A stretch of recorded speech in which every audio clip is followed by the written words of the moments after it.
Greetings, insane bastard, coming to you once again. So, in my last video, it was my 5 facts video, I mentioned that Josef Stalin was actually one of my favorite historical figures and that I had great admiration and respect for him. And two YouTube users expressed surprise at this idea and intrigue and requested humbly that I do a video on it, so that's what I'm doing right now. Now, before I start, I'd like to point a few things out. A lot of people say that a lot of theists say that, Stalin was an atheist, and therefore atheism is wrong. I want to make it perfectly clear that me being an atheist has absolutely nothing to do with my admiration of Stalin, nor is this really a video about atheism at all. Most of my videos are, but not this one. This is just about Josef Stalin and why I think he was a great motherfucker. So, let's go to facts. Josef Stalin killed 20 million people. He caused a famine. He did a lot of political assassinations, took away people's rights, outlawed religion, etc., etc., etc. But I think if you look at the underlying causes of this, the underlying causes and situations of why he did all these horrible atrocities, it really sheds some new light on the situation. Now, a lot of people, whenever I argue about this, they'll have a very interesting reaction. They'll say, oh, well, of course Stalin did that because he was greedy or paranoid, or insert negative adjective here. And that's just plain ignorance, I think. If they can't come up, it's okay. They cannot come up with a plausible reason why somebody would actually do such things, so they just assume it was ignorance, or they just assume it was, paranoia and greed and shit like that. And I promise not to make this video about atheism, but it's tantamount to a Christian saying, we don't know who created the world, so God must have done it.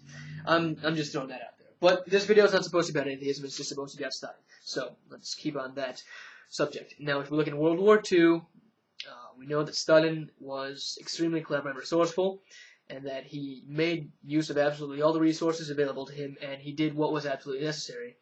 And he was cunning to the extreme, essentially, is what I'm trying to say here. Nothing short of brilliant. So, why would he be cunning and brilliant on the fucking field of war, but not anywhere else?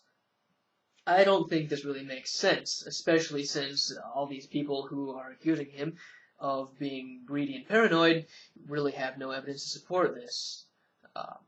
The only evidence they present was that he indeed committed these things that they hate him for.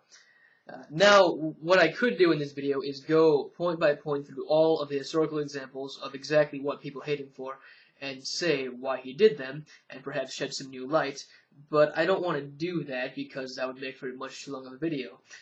Rather, I will give a few examples, just a few, and if anybody wants any more, or if anybody has a point to make, or anything, you can just respond to me, and I'll be happy to engage in an intelligent conversation with you.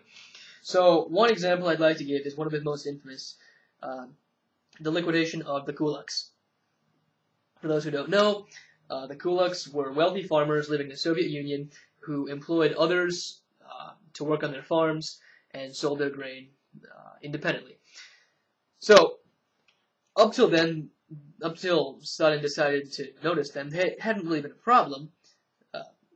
Essentially, they sold their grain at somewhat inflated prices, but your average peasant didn't really worry about this because hitherto the government would pay for it and then distribute the grain amongst the peasants.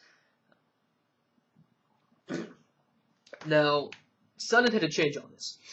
And the reason why is because there was a certain politician named Hitler who started violating the Treaty of Versailles in Germany long before he really rose to prominence in the world. And he started spreading his philosophy and gaining support for the Nazi Party long before he even got elected as the Arch-Chancellor of Germany. And Stalin saw this, and saw that Hitler was a potential threat. Eventually, all of Europe saw that Hitler was a potential threat even before he did any military action, simply because people were seeing how he was violating the Treaty of Versailles and preparing to build up Germany's military might.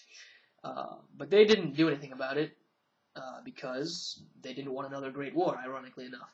Stalin did do something about it, because he had read Mein Kampf, and he had great knowledge of Hitler's philosophy, and he happened to know that Hitler really, really hated Soviets, and if he succeeded in making Germany into a dominant power, military power, then Russia would be fucked. So rapid industrialization was basically the key to saving all of Russia. Now, so we get a little backstory on this. To return to the kulaks. Stalin needed money, well, the government needed money in order to buy coal, machinery, ores, and things of that nature in order to grow Russia's industrialization, because Russia was one of the least industrialized countries in Europe at the time. However, that money was being spent on grain. Now, they also needed grain because they needed to feed the proletariat, which were going to be working in the factories producing these war machines and all that good stuff. Now,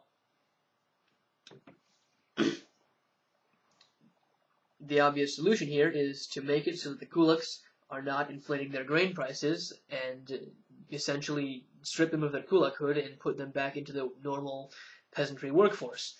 And Stalin gave many of them a chance to do this. He gave pretty much all of them a chance to do this, if I'm not mistaken, but very few of them complied, so he sent the rest into the fucking work camps.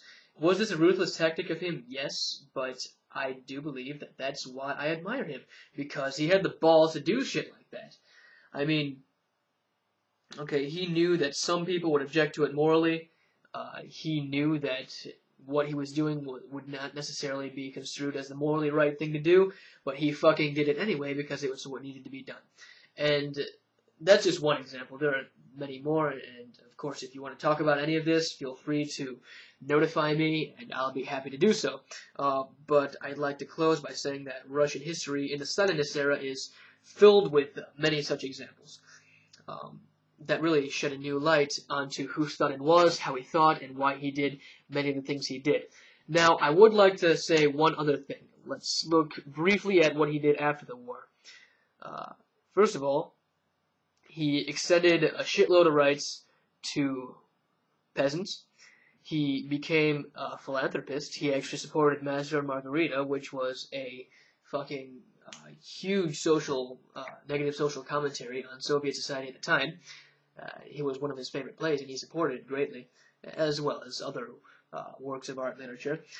He actually unoutlawed religion and reinstated the Russian Church, and a bunch of great shit like that. As a matter of fact, the West really didn't start hating him until, well, first of all, until America got in the Cold War, when they started demonizing, and the rest of the West, if my memory serves correctly, really didn't start hating him until Khrushchev came into power and fucking started demonizing him. So, those are not all my thoughts on Stalin, because really, honestly, all my thoughts on him would be too long to cover in one video, and I really don't feel like splitting this up. But if anybody, like I said, for the third time, if anybody wants to talk about any of this, what I'm saying, then feel free to either PM me or maybe do a video response or something like that, and I will be happy to oblige. Otherwise, you can rate. Please don't rate me 1 star just because I said I like Stalin. I mean, I gave you a few reasons. You can comment, you can subscribe, and that's all for this episode of The Insane Bastard, so you can also peace the fuck out. And remember, you just lost the game.